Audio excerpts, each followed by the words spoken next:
conclusion de la session ordinaire d'octobre 2022 du CNT, une session qui a permis aux membres de l'institution d'examiner plusieurs projets et propositions de loi intéressant la vie de la nation. Il s'agit entre autres de la loi de finances pour l'exercice budgétaire de 2023 qui s'échiffre à plus de 2000 milliards de francs CFA. Boubacar Bablé-Touré nous propose d'écouter le président du CNT, le colonel Malik Diao, pour plus de précisions.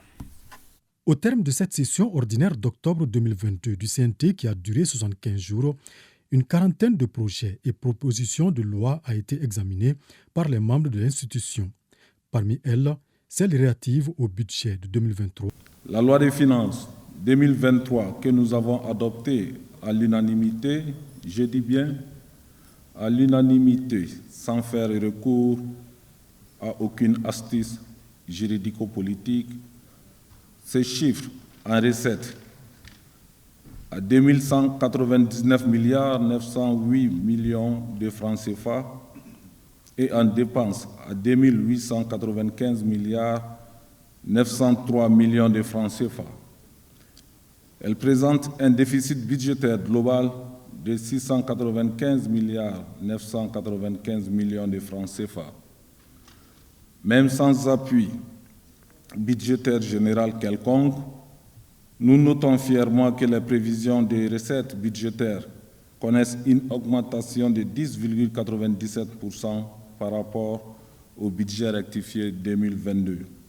Le budget 2023, auquel nous avons donné notre quitus, devra permettre à l'État malien de poursuivre aisément le processus de transition. Plusieurs autres projets de loi intéressant la vie de la nation ont été adoptés à l'unanimité par les membres du CNT. Au nombre desquels la loi portant règlement du budget d'État 2018, la loi fixant les règles générales relatives à la réparation des préjudices causés par les violations graves des droits de l'homme, la loi relative à l'affacturage en République du Mali, celle portant création de la direction de la justice militaire et de la direction centrale du service de santé des armées, ainsi que celle portant militarisation de la police nationale et de la protection civile. Le président de l'Assemblée législative transitoire de Burkina Faso, invité d'honneur de la cérémonie de clôture, s'est réjoui de la qualité du travail abattu avant de dire que cette session servira d'exemple pour l'Assemblée du Faso. Nous avons assisté à la conduite de la plénière par son Excellence et nous avons tiré plusieurs enseignements dans la pratique parlementaire qui vont nous permettre d'améliorer notre travail au niveau du Burkina Faso.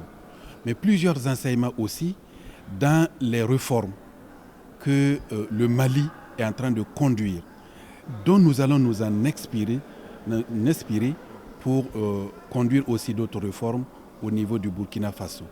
L'occasion était opportune pour le colonel Diao de remercier ses collègues pour leur engagement à servir la nation.